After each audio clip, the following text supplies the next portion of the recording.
تو اللہ ان آیتوں میں بتا رہا ہے کہ اللہ کا حساب و کتاب کا نظام کمزور نہیں ہے. دنیا کی عدالت سے، دنیا کے مقدموں سے بچ سکتے ہو. ما لہذا الکتاب لا یغادر صغیرۃ ولا کبیرۃ الا احصاها. قرآن کہتا ہے اپنا نامہ اعمال دیکھ کے کہو گے یہ کیسی رپورٹ کارڈ ہے، کیسا رزلٹ ہے کہ اس نے میری زندگی کے کسی ایک پہلو کو بھی ادھورا نہیں چھوڑا. ہر چیز. اگر کسی چٹان میں بیٹھ کر کوئی گناہ کیا، اندھیرے میں تنہائیوں میں دروازے بند کر کے کوئی معمولی سا جرم کیا یا کوئی نیکی کی، یہ اس کو بھی اللہ کہتے ہیں میں تمہارے سامنے حاضر کر دوں گا.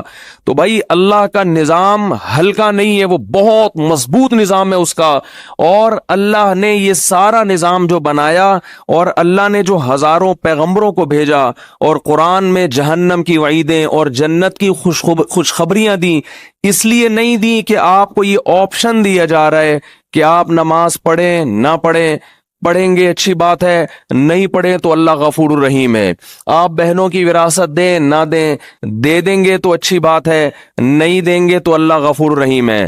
آپ اپنے باپ اور اپنی ماں سے آواز آہستہ کر کے بات کریں یا نہ کریں، آپ کی مرضی ہے. کریں گے تو ثواب ملے گا، نہیں کریں گے تو اللہ غفور الرحیم ہے، لیلۃ القدر میں بخش دے گا وہ آپ کو.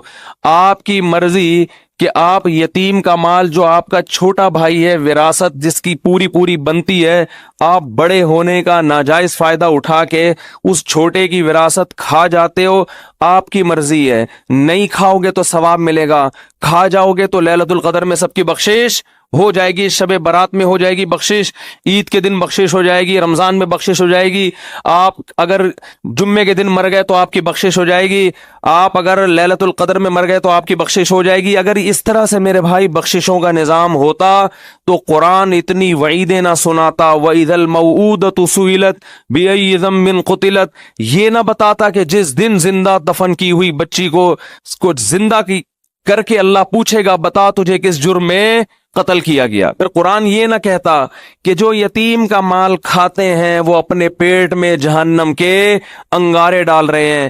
پھر قرآن یہ نہ کہتا لا یحل لکم ان ترثوا النساء کرہا، اے ایمان والو تمہارے لیے عورت کی وراثت کھانا حلال نہیں ہے.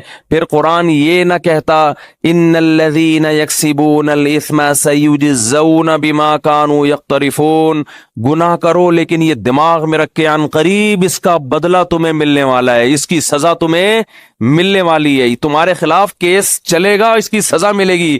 ان الذین یکسبون الاثم سیجزون، عن قریب، زیادہ ٹائم نہیں ہے، بہت جلدی اس کی سزا تمہیں ملنے والی ہے. آج اللہ کے غفور الرحیم ہونے کا جتنا غلط مطلب لیا اور بتایا جا رہا ہے، شاید یہ چیز اللہ کے غضب کو جتنی دعوت دے اتنا کوئی اور جرم اللہ کے غضب کو دعوت نہیں دے گا. اتنا غلط مطلب. بھائی لیلۃ القدر میں بخششیں ہوتی ہیں، گناہ پہلے چھوڑنا پڑے گا آپ کو، آپ اس خوش فہمی میں نہ رہیں. رمضان میں بخششیں ہوتی ہیں، لیکن ہمارے نبی نے فرمایا بہت سے روزے داروں کو رمضان میں بھوک کے سوا کچھ بھی حاصل، بولو نا بھائی، نہیں ہوتا. ایک بالش زمین جس نے کسی کی ہتھیائی، فرمایا 7 زمینوں کا طوق اللہ اس کی گردن میں ڈالے گا. نہ معاملات صحیح ہیں، پیسے دے کے آپ تجربہ کر کے دیکھ لیں، کبھی وقت پہ واپس، بولو نا، نہیں کرے گا. یہ کیا ہے؟ یہ اس جہنم کی آگ سے غفلت. صحابہ کرام ڈرا کرتے تھے. حدیث میں آتا ہے رسول اللہ صلی اللہ علیہ وسلم نے فرمایا کہ اللہ نے اس آگ کو اس آگ سے زیادہ گرم بنایا ہے. صحابہ کرام کی ایسی کیفیت ہوئی، ترمذی کی حدیث ہے، اس طرح اللہ کے خوف سے رونے لگے کہ جیسے کوئی ہانڈی کھول رہی ہوتی ہے. یا ایھا الناس ان وعد اللہ حق فلا تغرنکم الحیات الدنیا. دیکھو اللہ فرماتے ہیں لوگو اللہ کا وعدہ سچا ہے. اللہ نے وعدے کیے نا، مار کے ختم نہیں کروں گا، ایک دن اپنے سامنے کھڑا کر کے حساب و کتاب لوں گا.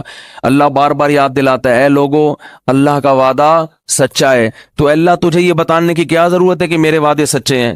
جب تو نے کہہ دیا تو اللہ کو معاذ اللہ جھوٹ تو نہیں بولتا. اللہ فرماتے ہیں تمہیں کچھ چیزیں ایسی ہیں جو اس اللہ کے وعدے کے بارے میں دھوکے میں ڈالیں گی اور تمہیں وہ یہ دکھائیں گی کہ اللہ کا وعدہ سچا نہیں ہے. اللہ نے معاذ اللہ سیاسی وعدے کیے ہیں, یہ سچا وعدہ نہیں ہے. وہ کون سی چیز دھوکے میں ڈالے گی؟ فلا تغرنکم الحیات الدنیا, فرمائے اس دنیا کی ترقی, دنیا کی ظاہری چمک دھمک, تمہارے یہاں سے لوگ ہوں گے جو باتیں کریں گے گورا چاند پہ پہنچنے کی باتیں کر رہا ہے, اور مسلمان جنت اور جہنم کے چکر میں الجھے ہوئے ہیں. وہ لیبارٹریوں میں کیا کیا بنا رہے ہیں, مسلمان جنت جہنم سے باہر نہیں نکلتے. وہ یہ کر رہے ہیں, مسلمان جنت اور جہنم میں پڑے ہوئے ہیں. اللہ فرماتے دنیا کی جو زندگی ہے, جس نے کافر کو دھوکے میں دیا, یہی زندگی کس کو دھوکہ دے گی؟ یہی تمہیں دھوکہ دے گی.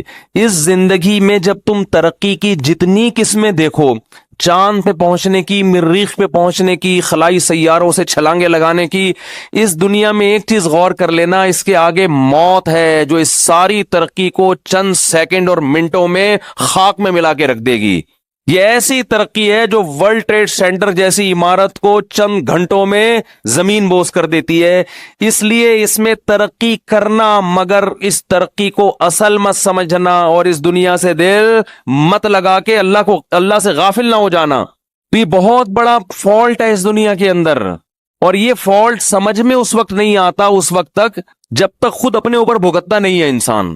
جس پر جب تک موت آتی نہیں ہے نا, اس وقت تک اس کی سمجھ میں موت, جو موت کو اپنی آنکھوں سے نہیں دیکھتا نا, اس وقت تک اس کی سمجھ میں موت آتی نہیں ہے, اس وقت تک نہیں آتی. وہ اٹکا رہے گا, اس کا دل پلاٹوں میں, گاڑیوں میں, بنگلوں میں, دولت میں اٹکا رہے گا. حتیٰ کہ کینسر کا مریض ہوگا نا, ڈاکٹر کہہ دیں گے 6 مہینے رہ گئے ہیں, مگر دل دنیا سے اس کا بھی نہیں نکلے گا, وہ پھر اسی میں لگا رہے گا. ایسے پیشنٹ ہم نے دیکھے ہیں, ڈاکٹر نے کہہ دیا 6 مہینے رہ گئے, 7 مہینے رہ گئے, 8 مہینے رہ گئے, لیکن ان کا خیال یہ کہ ابھی ہم اتنے آرام سے نکلنے والے نہیں ہے یہاں سے. ان کی بھی غفلت. او بھائی تم تو توبہ کر لو. قرآن کے الفاظ دیکھیں, قرآن کہتا ہے وَلَوْ رُدُّوا لَعَادُوا لِمَا نُهُوا عَنْهُ. کتنے لوگ ایسے ہوں گے کہ جب جہنم کی آگ کو اپنی آنکھوں سے دیکھیں گے تو اللہ سے کہیں گے ایک دفعہ دنیا میں بھیج دے. اللہ کہتے ہیں کہ یہ ایسے بدبخت لوگ ہیں کہ اگر اللہ نے ان کو دنیا میں بھیجا تو یہ جو جرم کر رہے تھے نا وہی دوبارہ کرنا شروع کر دیں گے. یہ اسی امید پہ کریں گے کہ شاید کل میں توبہ کر لوں, شاید کل میں توبہ کر لوں. راتوں کو اپنی دعاؤں میں اللہ سے جہنم کی آگ سے پناہ مانگنے کا معمول بنائیں.